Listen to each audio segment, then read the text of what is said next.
உங்கள் அன்பு தோழியின் ஆரோக்கிய உணவும் அற்புத வாழ்வும். இன்னைக்கு நாம மீல் மேக்கரை வச்சு ஒரு சிக்கன் 65 மாதிரி தான் செய்ய போகிறோம். அதுக்கு நான் சும்மா இன்னைக்கு கொஞ்சம் தான் எடுத்திருக்கேன். 10 மீல் மேக்கரை சுடு தண்ணியில் ஊற வச்சு 3 வாட்டி தண்ணி ஊற்றி கழுவி சுத்தம் பண்ணி அப்படி எடுத்து வச்சிருக்கேன். இப்போ இந்த மீல் மேக்கரை ஒரு பெரிய பாத்திரத்தில் போட்டுக்கலாம். அடுத்ததாக இதில் 1 ஸ்பூன் கார்ன்ஃப்ளவர் மாவு, 1 ஸ்பூன் சில்லி சிக்கன் பவுடர். இந்த சிக்கன் பவுடர்லேயே காரம், உப்பு எல்லாமே இருக்குது. அதனால் நம்ம வேறு எதுவும் சேர்க்க வேண்டாம். கொஞ்சமாக தண்ணியை தெளித்து விட்டு அப்படி இதை நம்ம நல்லா பிசைஞ்சுக்கலாம்.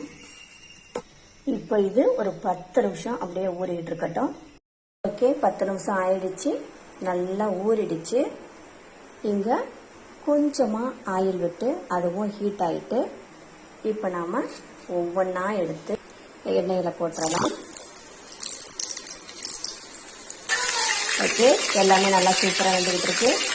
இது வேக வேக அப்படியே லைட்டாக திரட்டி விட்டுறலாம். இது நல்லா வெந்ததும் அந்த நுரையெல்லாம் கூட அடங்கிருச்சு. ஒவ்வொன்றா எடுத்து போட்டுக்கலாம். எல்லாமே ஃபுல்லாக எடுத்தாச்சு. இதில் கொஞ்சம் ஓரமாக டொமேட்டோ கெச்சப் ஊற்றிக்கலாம். இப்போ ஃபர்ஸ்ட் இதை 2ஆ உடைக்கலாம். நல்லா சூப்பராக வந்திருக்கு.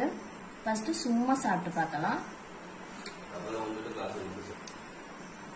சும்மாவே நல்லா சிக்கன் சாப்பிட்றது மாதிரி இருக்கு. இப்போ இந்த டொமேட்டோ கெச்சப்லையும் தொட்டு சாப்பிடலாம். இது செம்ம தூளா இருக்கு. எல்லாரும் ட்ரை பண்ணலாம். செம்மையா இருக்கு. இந்த வீடியோ உங்களுக்கு பிடித்திருந்தா லைக் பண்ணுங்க, ஷேர் பண்ணுங்க, சப்ஸ்கிரைப் பண்ணுங்க. மறக்காம பக்கத்துல உள்ள பெல் ஐகானை கிளிக் பண்ணுங்க. தேங்க்யூ.